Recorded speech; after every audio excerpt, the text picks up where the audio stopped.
Last episode में हमने देखा था कि लूफेंग और येचन दोनों साथ में बैठकर मूवी देख रहे थे। येचन उसे कह रहा था कि ये मूवी बहुत ज़्यादा इमोशनल है और साथ ही पेनफुल भी। इसे देखकर तो ऑडियंस तड़पने वाली है। लूफेंग उसे कहता है कि तड़पना क्या होता है, उसे तो तुम बयान ही नहीं कर सकते हो। इससे आगे भी लूफेंग उसे कुछ कहने तो वाला ही था, लेकिन उससे पहले ही बहुत तेज़ बारिश होने लगती है। तो लूफेंग उसे कहता है कि ऐसा लगता है कि मैं अब घर तो नहीं जा पाऊंगा और मुझे बहुत ज़्यादा भूख भी लगी है। तो येचन उसके लिए नूडल्स बनाने लगता है। लूफेंग उसे ही देखे जा रहा था एंड वो उसे देख देख कर स्माइल किए जा रहा था। देन दोनों साथ में नूडल्स खाने लगते हैं। दोनों ही एक दूसरे के बहुत करीब होते हैं। बार बार उनके सर टकराते रहते हैं, उनके हाथ एक दूसरे से टच होते रहते हैं। लूफेंग कहता है कि ये बहुत टेस्टी है। अगर तुम लाइफ टाइम मेरे लिए ऐसे ही नूडल्स बनाओगे तो इससे अच्छी बात तो कोई और हो ही नहीं सकती है। तो येचन उसे कह देता है कि तुम हर रोज़ इंस्टेंट नूडल्स तो खा ही नहीं सकते हो। फ्यूचर में तुम्हारे लिए कोई और अच्छा खाना बना दिया करेगा। लूफेंग उसे कहता है कि बारिश कुछ ज़्यादा ही हो रही है, तो क्या आज रात मैं तुम्हारे घर पर ही रुक सकता हूँ। येचन उसे इस सिचुएशन में मना नहीं कर पाता है एंड वो उसे पहनने के लिए अपने कपड़े देकर खुद दूसरे रूम में जाकर वो सो जाता है। येचन उसकी कही हुई बातों को ही यहाँ याद करता रहता है। जब लूफेंग ने उससे कहा था कि क्या हम दोनों फिर से एक साथ पहले के जैसे हो सकते हैं, तभी लूफेंग उसके रूम को नॉक करने लगता है एंड वो यहाँ आकर उसे कहने लगता है कि मेरे रूम में एसी नहीं चल रहा है। और जब येचन उसे चेक करने के लिए उसके रूम में जाता है तो वो देखता है कि एसी तो बिल्कुल ठीक है। लूफेंग झूठ बोलकर बहाना बनाकर उसे अपने रूम में लेकर आया था और जैसे ही येचन उसके रूम में आता है तो वो डोर को लॉक कर लेता है। लूफेंग पीछे से आकर उसे हक कर लेता है और वो उसे कहने लगता है कि तुमने मुझसे झूठ बोला कि तुम्हारी गर्लफ्रेंड है, तुम अभी भी मेरी परवाह करते हो, है ना। येचन उसे मना कर देता है कि नहीं, ये तुम्हारी गलतफहमी है। लूफेंग कहता है कि तुम झूठ बोल रहे हो, अभी भी तुम मुझे अभी तक भूल नहीं पाए हो। मैंने तुम्हें बहुत मिस किया, जितना मिस किया जा सकता है उससे भी कहीं ज़्यादा मिस किया। चलो फिर से एक साथ में रहते हैं। येचन फिर से उसे मना कर देता है। लूफेंग धीरे धीरे से उसके करीब आता है और येचन को वो किस करने लगता है। येचन उसे कोई भी रिएक्ट नहीं देता है। तो लूफेंग के समझ आता है कि येचन उसे अभी भी प्यार करता है एंड ये दोनों साथ में नाइट स्पेंड करते हैं। येचन को लगता है कि जैसे पिछले 4 सालों से वो एक सेकंड के लिए भी लूफेंग को भूल नहीं पाया है और उससे हर पल वो प्यार करता रहा है, वैसे ही लूफेंग भी उससे उतना ही ज़्यादा प्यार करता है। और यही सब कुछ सोचकर उसकी आंखों में आंसू आ जाते हैं। नेक्स्ट मॉर्निंग जब वो उठता है तो देखता है कि लूफेंग यहाँ से जा चुका है। लूफेंग ने उसे मैसेज किया था जिसमें उसने कहा था कि वो ऑफिस जा रहा है और आज तुम घर पर ही रेस्ट करना, अब हम दोनों साथ में रहेंगे। तो वो येचन को अपने घर का पासपोर्ट भी दे देता है। येचन अपनी उस रिंग को देखने लगता है और वो बहुत ज़्यादा कंफ्यूज भी होता है कि अब आखिर वो क्या करे। तभी मॉम उसे कॉल करती है। येचन उसे बताता है कि वो यहाँ बिल्कुल ठीक है, ऑफिस में भी सब कुछ अच्छा है एंड उसके कलीग्स भी बहुत अच्छे हैं। मॉम कहती है कि ऑफिस में तो बहुत सी गर्ल्स भी होंगी, अब जल्द ही किसी अच्छी सी लड़की को देखकर तुम उससे शादी कर लो और सेटल हो जाओ, तुम्हें अब अपनी फैमिली को स्टार्ट कर देना चाहिए। येचन बहाना बना देता है कि वो अभी बिजी है एंड वो कॉल को कट कर देता है। और इस दिन के बाद से येचन लूफेंग को फुली इग्नोर करना स्टार्ट कर देता है और ऐसे ही 7 दिन बीत जाते हैं। लूफेंग को तो बहुत ज़्यादा गुस्सा आ रहा था कि अभी तक येचन ने उसे कोई भी रिप्लाई क्यों नहीं दिया है, आखिर वो करना क्या चाहता है और आखिर वो गायब कहाँ है। इधर शीन येचन से कहने लगती है कि तुम्हें क्या हो गया है, तुम बहुत वीक दिखाई दे रहे हो। येचन कहता है कि नहीं, मैं बिल्कुल ठीक हूँ, बस मैं थोड़ा थक चुका हूँ। देन शीन उसे अपने साथ लंच करने के लिए लेकर जाने लगती है एंड जैसे ही ये दोनों साथ में जाने लगते हैं तभी शीन येचन को लूफेंग के पास छोड़कर यहाँ से भाग जाती है। और ये सब कुछ लूफेंग का प्लान था ताकि वो येचन से बात कर पाए। लूफेंग उसे कहता है कि तुम मुझे रिप्लाई क्यों नहीं कर रहे हो और तुमने क्या सोचा है। लूफेंग उसे अपने लैब पर बैठा लेता है और येचन को वो अपने बेहद करीब लेकर आ जाता है, लेकिन येचन उसे खुद से दूर कर देता है।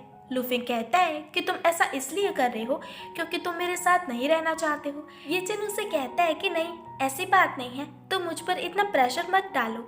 लूफेंग उसे पूछता है कि तुम सब कुछ फिर से स्टार्ट करना चाहते हो या फिर नहीं। येचन कहता है कि मुझे नहीं पता, मुझे सोचने के लिए थोड़ा टाइम चाहिए। लूफेंग कहता है कि अब इसमें सोचना क्या है, तुम मुझे यस और नो में आंसर दे दो। ये डिसाइड करना इतना ज़्यादा मुश्किल नहीं है। बट ये चन उसे कोई भी आंसर नहीं देता है तो लूफेंग उसे कहता है कि ठीक है, मैं तुम्हें सोचने के लिए थोड़ा टाइम दे देता हूँ। जब तुम अपना मन बना लो तब तुम मेरे पास आ जाना। और ये चिन यहाँ से भाग जाता है। लूफेंग को तो बहुत ज्यादा बुरा लग रहा था कि ये चिन आखिर इतना ज्यादा क्या सोच रहा है, वो उसे एक्सेप्ट क्यों नहीं कर रहा है। इसके बाद बहुत दिनों तक ये चिन उसे इग्नोर करने की, उससे दूर भागने की कोशिश करता रहता है। ये चिन कहता है कि ऐसा नहीं है कि मैं ये चाहता नहीं हूँ, लेकिन मैं डरता हूँ अगर मैंने ये सब कुछ फिर से स्टार्ट किया और फिर से प्यार में पागल हो गया तो क्या होगा अगर मेरे साथ वही सब कुछ हो जाए जो 4 साल पहले हुआ था। लूफेंग उसके रिप्लाई का वेट कर करके अब थक चुका था एंड वो पहुंच जाता है बार में जहां वो बहुत ज़्यादा ड्रिंक कर लेता है। इधर ये जन अपनी कंफ्यूजन सिन के बॉयफ्रेंड डिंग के साथ शेयर करता है। ये जन कहता है कि मुझे डर लगता है कि कहीं मेरा दिल ना टूट जाए, और जब कोई हमें छोड़कर चला जाता है तो उससे गंदी फीलिंग तो कोई और हो ही नहीं सकती है। टिंग उसे कहता है कि सबसे ज्यादा मायने रखता है प्यार। अगर तुम दोनों अभी भी एक दूसरे से प्यार करते हो तो उसे एक और मौका देकर देखो और वही करो जो तुम्हारा दिल चाहता है। क्या तुम उसके बिना रह पाओगे? अगर नहीं तो अपने मन से ये सब बातें निकाल दो और सब कुछ छोड़कर उसे फिर से एक्सेप्ट कर लो, उसे एक और मौका दे दो। लेकिन ये चिन अभी भी बहुत ज्यादा कंफ्यूज था कि लूफिंग ने उसे कुछ भी एक्सप्लेन नहीं किया, उसे आकर सॉरी भी नहीं कहा। 4 साल के बाद वो आया और फिर से आकर सब कुछ स्टार्ट करने के लिए बोलने लगा। ये चिन बहुत ज़्यादा सोचता है एंड वो लूफिंग के साथ अपने स्कूल टाइम को याद करने लगता है जब लूफिंग ने उसे म्यूजिक प्लेयर दिया था। दोनों साथ में म्यूजिक एंजॉय किया करते थे। लूफिंग पास बैठकर ही उसे बस देखता रहता था। और एक बार लूफिंग उसे एक फैंसी रेस्टोरेंट में लेकर आया था तो ये चिन फोक और नाइफ का यूज नहीं कर पा रहा था। लूफिंग उसे पीसेस में कट करके देता है ताकि ये चिन अच्छे से अपने फूड को एंजॉय कर पाए। प्रेजेंट में ये चिन खुद से कहता है कि मैं एक बार फिर से अपनी लाइफ में रिस्क लेकर देखता हूँ। मेरे अंदर जितनी भी हिम्मत बाकी है और जो भी मेरी किस्मत है सब कुछ मैं दांव पर लगा रहा हूँ। तो क्या इसके बाद मैं उसके साथ हैप्पी रह पाऊंगा?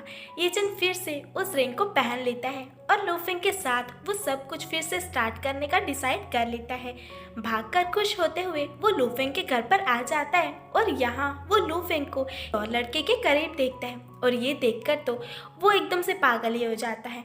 ये चिन गुस्से में यहाँ से जाने लगता है। लूफिंग उसे रोकने लगता है कि मुझे सब कुछ एक्सप्लेन करने का एक मौका तो दो, मेरी बात सुनो, मैं तुम्हें सब कुछ बताता हूँ। तुम जो सोच रहे हो, जो तुमने देखा है, वैसा कुछ भी नहीं है। ये चिन कहता है कि अगर तुम्हें सोने के लिए किसी और की जरूरत पड़ रही है तो मैं तुम्हारे लिए सही इंसान नहीं हूँ। ये चिन उस रिंग को उतारकर लूफिंग के फेस पर फेंक कर मारता है और वो यहाँ से चला जाता है। लूफिंग इतना ज्यादा ड्रंक था कि वो फ्लोर से उठ भी नहीं पा रहा था ये चिन को रोकने के लिए। एक्चुअल में बार में लूफिंग ने इतना ज़्यादा ड्रिंक कर लिया था तभी ये लड़का उसके पास आया था। नशे की हालत में लूफिंग को लगा था कि ये चिन है और इसलिए वो उसके साथ घर पर आ गया था। नेक्स्ट मॉर्निंग लूफिंग उठता है तो उसे ऑफिस से कॉल आता है कि आपको जल्दी ऑफिस आना होगा, आपको रेजिग्नेशन लेटर पर साइन करना है। लूफिंग पूछता है कि कौन रिजाइन कर रहा है तो वो लोग बताते हैं कि ये चिन। इतना सुनते ही उसे सब कुछ याद आ जाता है कि लास्ट नाइट क्या हुआ था एंड वो पागलों के जैसे भागते हुए ऑफिस में आ जाता है। ये चिन उसे साइन करने के लिए कहने लगता है। लूफिंग उसे कहता है कि लास्ट नाइट जो कुछ भी हुआ वो सब मिसअंडरस्टैंडिंग है, तुम मेरी बात सुनो, मुझे एक्सप्लेन करने का एक मौका दो, मैं तुम्हें सब कुछ बताता हूँ। ये चिन उसे कहता है कि आपको कुछ भी एक्सप्लेन करने की जरूरत नहीं है, मैं यहाँ रिजाइन के लिए आया हूँ। लूफिंग उसे कहता है कि मैं जानता हूँ कि मैंने गलती की है, ड्रंक कंडीशन में मैं किसी और को घर लेकर आ गया, बट हमने कुछ भी नहीं किया था। ये चिन कहता है तुम इसलिए कुछ भी नहीं कर पाए क्योंकि तुम्हें मौका ही नहीं मिला। लूफिंग उसे कहता है कि नहीं, मैं तुम्हारी कसम खाता हूँ, मैंने कभी भी किसी को टच नहीं किया। लूफिंग उसके दोनों हाथों को थामकर उसे कहता है कि आगे से चाहे मैं कितना भी ज्यादा ड्रिंक क्यों ना कर लूं, मैं ऐसी गलती फिर कभी भी नहीं करूंगा, बस इस बार तुम मुझे माफ कर दो। ये चिन कहता है कि ठीक है, मैंने तुम्हें माफ किया। लूफिंग हैप्पी होते हुए उसे हक कर लेता है। उसे ऐसा लगने लगता है कि अब सब कुछ ठीक हो जाएगा, बट ये चिन उसे कहता है कि अब तो साइन कर दो। लूफिंग कहता है कि तुमने मुझे माफ कर दिया था ना, तो अब तुम्हें रिजाइन क्यों करना है? ये चिन कहता है कि अब मुझे यहाँ काम नहीं करना, बहुत रिक्वेस्ट करने के बाद भी जब येचन बिल्कुल भी नहीं मानता है तो लू फेंग उसे कहने लगता है कि तुम अचानक ऐसे रिजाइन नहीं कर सकते हो। तुम्हें पेनल्टी के तौर पर कंपनी को एक बहुत बड़ी अमाउंट पे करनी होगी। क्या तुम अफोर्ड कर पाओगे? येचन कहता है कि अगर मुझ में रिजाइन करने की हिम्मत है तो पे करने की भी हिम्मत है, तुम उसके लिए टेंशन मत लो। और ये सुनते ही लू फेंग को तो बहुत ज़्यादा गुस्सा आ जाता है। वो फाइल्स को यहाँ वहाँ फेंकते हुए गुस्से में उस पर चिल्लाते हुए कहने लगता है कि आखिर तुम मुझसे चाहते क्या हो? क्या मैं अपने घुटनों पर बैठकर अब तुमसे भीख मांगूं? मैंने ऐसा भी क्या कर दिया है जिसकी मुझे माफ़ी भी नहीं मिल सकती है? हर इंसान की फिजिकल नीड्स होती हैं। तुम भी एक लड़के हो तो तुम ये बात बहुत अच्छे से समझ सकते हो। ऐसा तो नहीं है कि पिछले 4 सालों से तुमने कभी भी किसी के साथ नहीं किया है। लू फेंग चिल्लाते हुए उसे कहता है कि बताओ मुझे, कितने लोगों के साथ तुम सोए हो? कितने बॉयज़ के साथ और कितने गर्ल्स के साथ? क्या उनमें से कोई भी एक मुझसे बेहतर था? येचन बहुत ही प्यार से उसके क्लोज आकर उसे कहता है कि तुम्हें क्या लगता है कि मैं पागलों के जैसे 4 सालों तक तुम्हारा वेट करता रहूँगा? हर कोई इंसान तुमसे लाख गुना ज़्यादा बेहतर है। तुम खुद को समझते क्या हो? गुस्से में लू फेंग उसे स्लैप करने वाला था तो येचन उसके हाथ पर अपने फेस को रख देता है एंड गुस्से में पागल होकर लू फेंग उसे उठाकर टेबल पर बैठा देता है, जिसके बाद वो उसके दोनों हाथों को जकड़ लेता है।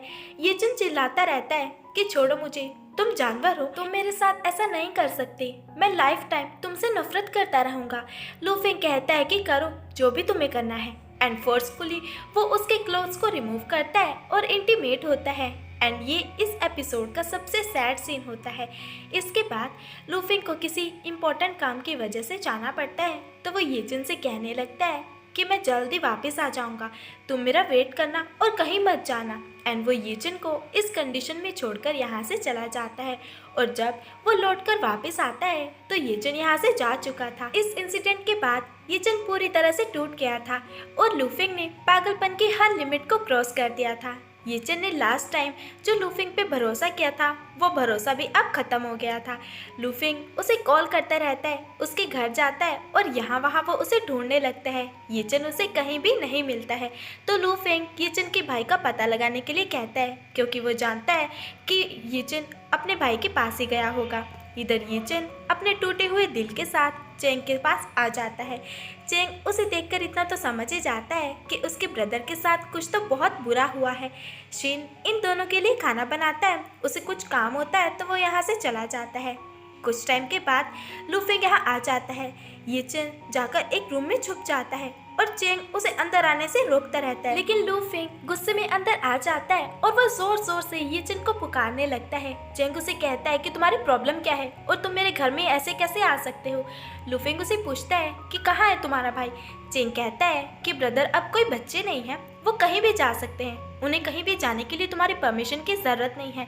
तुम तो 4 साल पहले बिना कुछ कहे ही उन्हें छोड़कर चले गए थे ना, तो अब क्या चाहिए तुम्हें? और वैसे तुम वापस क्यों आए हो? लू फेंग कहता है कि मैं खुद ये सब कुछ छोड़कर नहीं गया था, डैड ने मुझे ज़बरदस्ती यूएस भेज दिया था। मैंने तुम्हारे ब्रदर को इतने लेटर्स लिखे, कांटेक्ट करने की कितनी कोशिश की, बट उसने मुझे कभी भी रिप्लाई नहीं दिया। चेंग कहता है कि हमें तुम्हारा कोई लेटर नहीं मिला है। लू फेंग कहता है कि मैंने स्कूल में भेजा था क्योंकि घर पर तो उसे मेरा कोई लेटर मिल ही नहीं पाता। चेंग कहता है तुम खुद को बहुत चालाक समझते हो क्या? जो इतना बड़ा तमाशा करके तुम यहाँ गए थे, क्या उसके बाद मेरा भाई उस स्कूल में रह पाता? उसने ट्रांसफ़र ले लिया था। पागलों के जैसे तुम्हारा वेट करने के बाद भी तुम नहीं आए, तुम शादी करने वाले थे। ये सुनने के बाद भी उसने सिर्फ तुमसे ही प्यार किया। लू फेंग कहता है कि अपने भाई को इतना अच्छा और बेचारा बनाने की तुम कोशिश मत करो। अगर उसके दिल में सिर्फ मैं होता, अगर उसने दिल से सिर्फ मेरा वेट किया होता तो वो किसी और के साथ नहीं सोता। इतना सुनते ही चेंग लू फेंग को जोर से धक्का दे देता है और वो उसे कहता है कि ये तुम क्या बकवास कर रहे हो। लू फेंग कहता है कि येचन ने ये मुझे खुद से बताया है कि वो किसी और के साथ भी सोया है। चेंग कहता है तो तुमने ही मेरे भाई को हर्ट किया होगा जो उसे तुमसे ये सब कुछ कहना पड़ा। तुम शादी करने वाले हो शायद इसलिए। लू फेंग कहता है कि मैं कोई शादी नहीं कर रहा हूँ और मैंने ये सब कुछ येचन को एक्सप्लेन भी कर दिया है। चेंग कहता है तो तुम्हें मेरे भाई ने किसी और के साथ सोते हुए रंगे हाथों पकड़ लिया है और उसकी ये खामोशी देखकर चेंग ये समझ जाता है कि लू फेंग ने यही किया है। चेंग उसे गुस्से में फिर से जोर से पुश कर देता है। लू फेंग कहता है कि मैं नशे में था, मैंने गलती से किसी और को येचन समझ लिया और मैं उसे अपने घर लेकर चला गया, लेकिन हमारे बीच कुछ भी नहीं हुआ है। चेंग उस पर चिल्लाता है कि तुम्हें पता भी है कि कितनी हिम्मत करने के बाद मेरा भाई तुम्हारे पास आया होगा।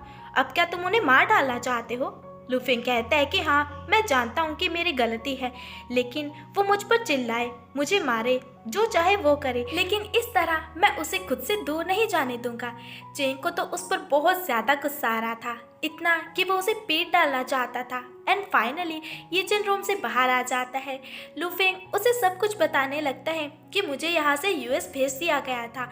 मैंने तुम्हें कांटेक्ट करने की बहुत कोशिश की, मुझे वहाँ घर में लॉक कर दिया था और मेरे पासपोर्ट को भी डिस्ट्रॉय कर दिया था। मैं कहीं भी नहीं जा सकता था, मैं कुछ भी नहीं कर पा रहा था, मैं सिर्फ तुम्हें लेटर्स भेज सकता था। ये जन उसे कहता है कि तुम्हें कुछ भी एक्सप्लेन करने की ज़रूरत नहीं है, मैंने तुम्हें माफ़ कर दिया है, अब तुम घर जाओ। हमारे बीच अब कुछ भी ठीक नहीं हो सकता है। अब मैं तुमसे नफरत नहीं करता हूँ, मगर तुम्हारे साथ रह पाना अब मेरे लिए पॉसिबल नहीं है। अब मैं तुमसे प्यार नहीं करता। और ये चिन की ये बात सुनते ही चेंग और लूफेंग दोनों ही शॉक हो जाते हैं और उसकी तरफ देखने लगते हैं। और इसी के साथ ही ये एपिसोड यहीं पर कंप्लीट हो जाता है। आपको हमारी ये एक्सप्लेनेशन कैसी लगी है प्लीज़ हमें कमेंट करके ज़रूर बताइएगा। एंड नेक्स्ट एपिसोड के लिए हमारे चैनल को सब्सक्राइब कीजिए। Thanks for watching.